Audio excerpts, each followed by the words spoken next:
Saber ler, ver e ouvir.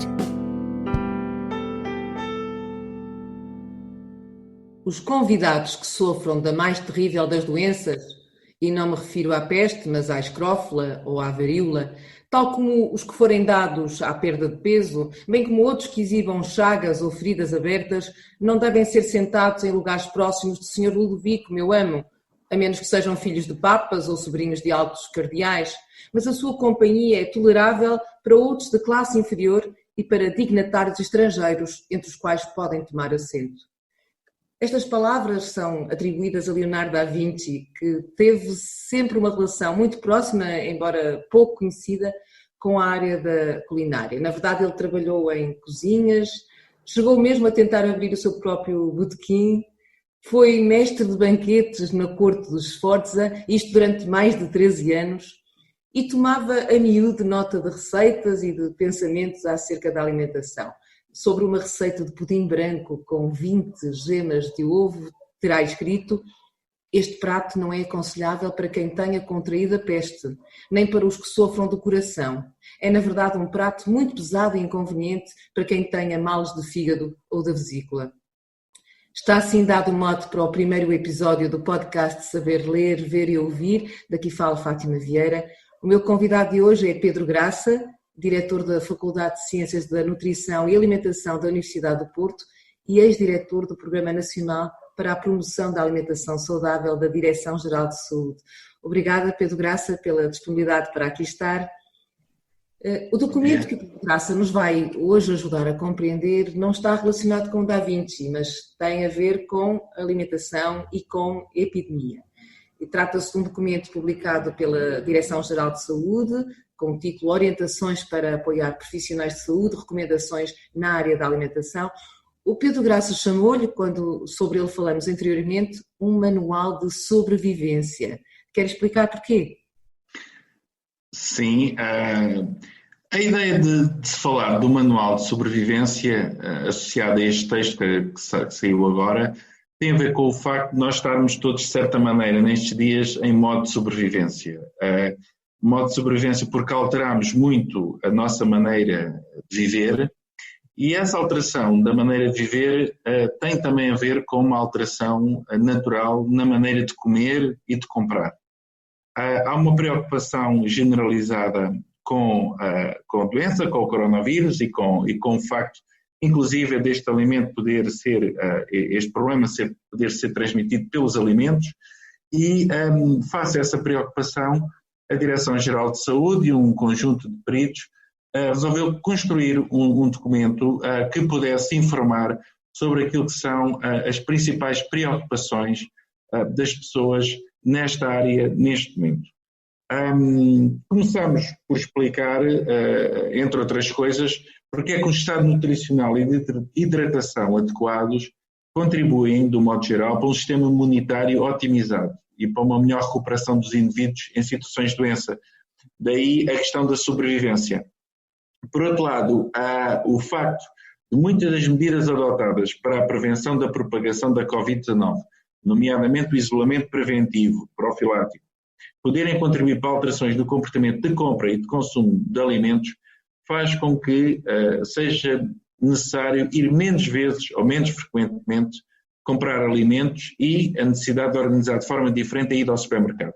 E, portanto, logo por aí havia motivos para nós darmos algumas indicações aos cidadãos no sentido de eles poderem fazer melhores compras e gerirem melhor o seu dia-a-dia alimentar.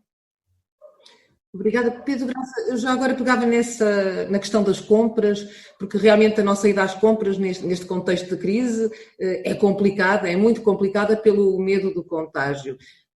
Como é que nós deveremos organizar esta tarefa, que é lógico, é inevitável para a sobrevivência das famílias? Sim, nós identificamos um conjunto de passos que são importantes dar e o primeiro passa logo por perceber que alimentos tenho em casa. Por vezes nós corremos para comprar comida, nomeadamente em alturas de maior preocupação, e esquecemos de verificar primeiro o que se tem em casa e muitas vezes acaba por se duplicar aquilo que se tem. Portanto, a primeira ideia é que alimentos tenho em casa, a segunda é, com os alimentos que tenho em casa, que refeições posso preparar. Isto porque não vale a pena encher a casa de comida, se depois essa comida toda que lá está, que se vai estragar inevitavelmente, não tiver um propósito, e o propósito é de construir 7, 8, 9 refeições para as pessoas que temos em casa. E, portanto, esse balanço devia de ser feito antes do momento da compra, inclusive que ingredientes eu necessito, porque não vale a pena depois voltar ao supermercado ou uma fila no supermercado para comprar sal que nos tínhamos esquecido. Portanto, os pormenores aqui são importantes. E, por outro lado, planear as refeições que se vai fazer usando não só os alimentos que temos em casa, mas aqueles que chegam. Depois disto, avançar para as compras, e uma das questões que nós levantávamos no manual tinha também a ver com o facto de como vamos comprar menos vezes, e portanto o que significa que vamos necessitar de ter um bom balanço entre aquilo que são os alimentos perecíveis, aqueles que se estragam mais facilmente, estamos a falar de vegetais frescos, de hortícolas, por exemplo, e aqueles que duram mais tempo em casa, são, por exemplo, os enlatados. Portanto, esse balanço será necessário. Por outro lado, muitos dos alimentos processados que se aguentam mais tempo nas prateleiras são também aqueles alimentos com maiores quantidades de sal e de açúcar, que são naturalmente conservantes. Este balanço é importante que se possa assegurar a compra de produtos frescos com a compra de produtos que duram mais tempo, até porque os produtos frescos que se compram muitas vezes são produtos muito importantes para a manutenção do bom estado imunitário. As frutas e hortícolas desempenham um papel importante e, portanto, é fundamental que quem compra não compre só enlatados, por exemplo. Realmente um dos aspectos interessantes deste documento é esta descrição de um kit alimentar para um período de isolamento. E eu, a propósito desse kit de isolamento, perguntava, estamos agora todos preocupados em especial com os idosos, será que esse kit alimentar tem de ser diferente também para os idosos? Sim, de certa forma alguns cuidados com a população idosa que nós devemos considerar. Um deles prende-se com a necessidade desta população consumir alimentos proteicos, ou seja, carne, peixe e ovos não devem ser descurados nesta altura. Por outro lado, estando mais em casa, é possível adaptar e preparar alguns alimentos que são fundamentais à menor capacidade de mastigação do idoso. Por exemplo, triturar fruta pode ser uma oportunidade para fazer sopas com hortícolas. O facto de podermos nós, aqueles que cuidam dos idosos, poderem ter um contacto nestes períodos, diria, em que temos que estar mais tempo em casa, pode ser uma oportunidade não só para fornecer este tipo de alimentos aos idosos e cuidar deles, mas também, e agora vou ir ao outro lado, aquelas famílias que têm crianças em casa, pode ser uma oportunidade muito interessante de se cozinhar em família. Um dos problemas que afetam as crianças são os problemas relacionados com a obesidade, com o excesso de peso, e também a incapacidade que muitas crianças têm em saber cozinhar, porque hoje uma criança aprende muita coisa, mas fazer uma refeição não está propriamente no cardápio do ensino de muitas escolas. E nesse sentido, esta pode ser uma boa oportunidade para pais e filhos poderem, na cozinha, treinarem determinadas competências culinárias que vão ser fundamentais para que estas crianças, um dia, quando os pais não estiverem em casa, poderem cozinhar o básico. E quando eu digo aqui o básico é fazer uma sandes, fazer uma sopa, preparar uma pequena refeição para levarem para a escola quando estão sozinhos. E os manuais que estamos a produzir vão também ajudar nesse sentido de promover uma alimentação mais saudável em conjunto com a família, que pela primeira vez vai ter umas semanas para estar juntas e para treinar estas competências. O documento da Direção-Geral de Saúde refere também a relação entre a alimentação e a imunidade, que Pedro Graça, aliás, já falou aqui. Mas eu gostava de aprofundar um bocadinho, porque esta é certamente uma questão que lhe é muitas vezes colocada. Circulam na internet conselhos, temos de comer laranjas, o gengibre, por exemplo, está também muito na moda, mas a questão que eu queria colocar é se há realmente algum alimento que seja capaz de reforçar o nosso sistema imunitário? A evidência científica é escassa no que diz respeito à relação entre a alimentação e o reforço do nosso sistema imunitário. Não existe nenhum alimento específico ou um suplemento alimentar que possa prevenir ou ajudar no tratamento da Covid. Portanto, se alguém disser que o gengibre ou outro alimento milagroso pode ajudar a combater a doença ou reforçar o sistema imunitário, não existe nenhum facto científico que o prove até agora. As boas práticas de higiene continuam a ser a melhor forma de prevenir a doença, de facto. Contudo, um sistema imunitário funciona melhor se a pessoa tiver uma alimentação equilibrada. E, nesse sentido, aquilo que são as recomendações da Roda dos Alimentos fazem, neste momento, todo o sentido a seguir esta roda, evitando, nomeadamente, os alimentos com maior densidade energética, bebidas açucaradas, bolos, chocolates, que contribuem com muita energia, mas contribuem muito pouco com vitamina A, B, C, B9, B12, C, D, vitaminas essenciais neste momento.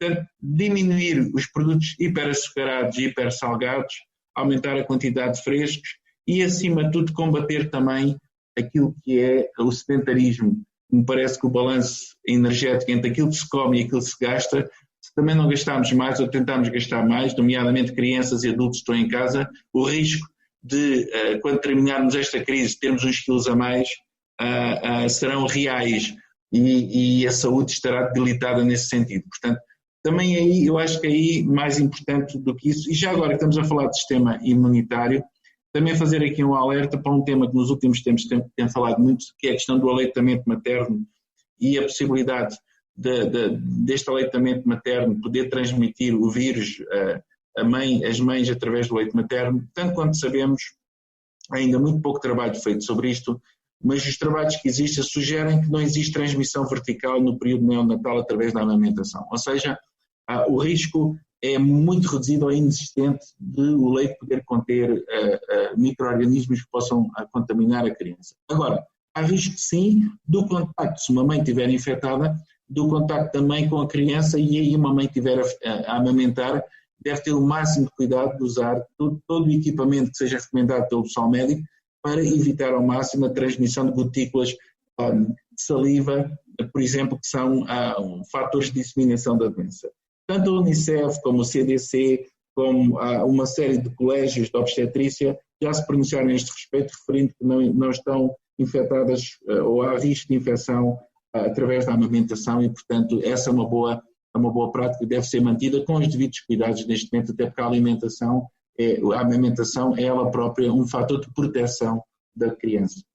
Eu queria pegar então naquilo que ainda agora disse em relação à imunidade e à alimentação. Disse que não há nenhum facto científico a justificar esta relação que tem sido estabelecida. O Pedro Graça é autor, juntamente com a Maria João Gregório, de um site muito interessante, o Pensar Nutrição, Combater a Desinformação, que tem uma secção de fact-checking, não é? De verificação de notícias sobre a alimentação, e eu acho que vale mesmo a pena ser consultado. E num dos artigos publicados no site fala de epidemias, fala de alimentação, e uma das críticas que faz é o facto de agora toda a gente se achar especialista em virologia. Quais são os perigos da iliteracia científica, Pedro Graça, e em particular da iliteracia alimentar? Elas estão muito relacionadas, curiosamente. Nós da alimentação sofremos isso na pele nos últimos anos. Há muitos especialistas em nutrição todos os dias a falar dos mais diversos temas e às vezes de forma contraditória. E neste momento, com esta epidemia do Covid-19 também apareceram muitos peritos. O problema, eu diria que o problema ou aquilo que caracteriza estes momentos em que as pessoas estão muito ansiosas é que todos nós, acima de tudo, e eu creio que isto é algo que nós falamos nesse texto, há aqui um histórico que vem talvez desde os princípios dos tempos, que é o facto dos seres humanos sempre tiveram necessidade de transmitir os perigos aos membros da sua tribo, da sua comunidade. Portanto, nós sobrevivemos porque fomos capazes, primeiro de forma oral e depois de forma escrita, conseguimos transmitir àqueles que nos rodeavam, que nos eram mais queridos, uma série de orientações e normas sobre o que comer e sobre o que fazer para nos protegermos. Esses textos, os primeiros textos começaram a circular e assim que se escreveram os grandes documentos das principais religiões, e nós podemos olhar para o Antigo Testamento, há um conjunto enorme de orientações sobre o que comer, quanto comer, quem é que podia produzir os alimentos, tratá-los, etc. E, portanto, esse conjunto de normas e de orientações fizeram com que todos nós continuemos a retransmitir sempre que há uma informação negativa, quase como se fosse um botão que acionamos no nosso cérebro e que imediatamente transmitimos aos outros, às vezes de forma completamente inadvertida.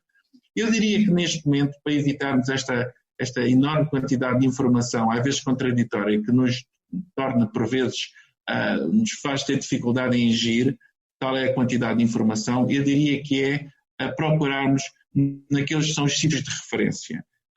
Temos sempre algumas reticências e colocamos sempre um bocadinho o pé atrás quando alguém nos diz que aparece uma cura para isto ou que os números são exagerados. Há hoje um conjunto significativo de instituições. A Direção-Geral de Saúde é talvez o farol principal, mas universidades também hoje começam a ter, são boas referências de informação, centros de investigação. E, portanto, eu diria que há que procurar estes locais onde os peritos, os técnicos estão a produzir informação para divulgar e transmitir essa informação aos nossos familiares e aos nossos amigos. Para além disso, eu creio que esta procura não só de informação se devia também estender ao papel que eu creio que os universitários, de um modo geral, também deviam ter nesta, entre parênteses agora, guerra que nós estamos a ter. Ou seja, todos aqueles que são profissionais da saúde, os nossos estudantes e todos os que gravitam à volta do mundo da ciência têm um papel muito importante nesta transmissão de informação de qualidade. O Pensar Nutrição é de facto uma tentativa de o fazermos a partir da nutrição, mas outras áreas de investigação, de pesquisa e de conhecimento daquilo que é o mundo da universidade, nas suas áreas, também deveriam cada vez mais constituir espaços de abertura para a comunidade, para a população, para que pudéssemos criar um verdadeiro diálogo entre nós, quem nos ouve, quem nos escreve, para que possamos passar informação de qualidade. Pedro Graça, uma perspectiva mais otimista sobre a crise que nós estamos agora a viver, sugere que nós estamos a mudar radicalmente os nossos hábitos. Já referiu a questão de nós temos agora finalmente um bocadinho mais de tempo para a família, mas subscreve esta perspectiva otimista? Devemos encarar também esta crise como uma oportunidade? Eu creio que sim. Acho que todos nós já percebemos, entre outras coisas, que apesar dos problemas que estamos a viver, o ar que respiramos está bem mais puro nestes dias. O que quer dizer que essa é logo uma reflexão para o facto de talvez muitas das viagens e muitos daquele dia, azáfama do dia-a-dia, podíamos abrandar um bocadinho neste ritmo e, entre outras coisas, termos um maior rigor nas viagens que fazemos e apenas fazemos aquelas que são necessárias. Do ponto de vista da alimentação, eu creio que esta crise nos leva a pensar também o seguinte: nós precisamos cada vez mais de ter sistemas alimentares que sejam seguros e que possamos cada vez mais produzir os nossos alimentos perto de onde vivemos e de onde estamos. Esse é um desafio ambiental do século XXI, mas é também um desafio nutricional na medida que, quando compramos e consumimos alimentos de proximidade, estamos também a evitar o transporte de alimentos em embalagens e toda uma série de problemas que hoje, sempre que comemos, podemos reduzir o impacto ambiental da nossa alimentação. Portanto, o facto de estarmos a viver esta tragédia para já pode-nos dar ferramentas para o futuro, refletirmos cada vez mais e melhor na nossa alimentação, procurarmos alimentos, eu diria, de proximidade, procurarmos alimentos frescos, procurarmos os alimentos necessários e conversarmos uns com os outros e aprendermos uns com os outros e ensinarmos uns aos outros. Aliás, hoje fala-se muito da dieta mediterrânica, que está a desaparecer. A dieta mediterrânica desapareceu porque as filhas foram trabalhar e as mães deixaram de falar com as filhas e com os filhos. Eu acho que esta é uma oportunidade das mães e dos pais voltarem a falar com os filhos e, entre outras coisas, aprenderem a produzir refeições, algumas tradicionais, outras mais atuais, mas voltarmos a refletir naquilo que é essencial, e a produção de alimentos é essencial. Portanto, acho que nesse aspecto eu posso ver esta crise como algo positivo e algo que nos pode dar alento nestas áreas para o futuro. Temos então de falar, de aprender muito uns com os outros, é isso que estamos aqui a fazer, e é com esta nota de algum otimismo neste contexto de crise que nós terminamos o primeiro podcast Saber Ler, Ver e Ouvir. Hoje aprendemos com Pedro Graça a ler o documento da Direção-Geral de Saúde com recomendações para a alimentação, incluindo também um kit alimentar. Foi para mim um enorme prazer, Pedro Graça. Muito obrigada por esta conversa. Obrigado, foi um prazer da minha parte estar aqui. Votos e continuação de um excelente programa.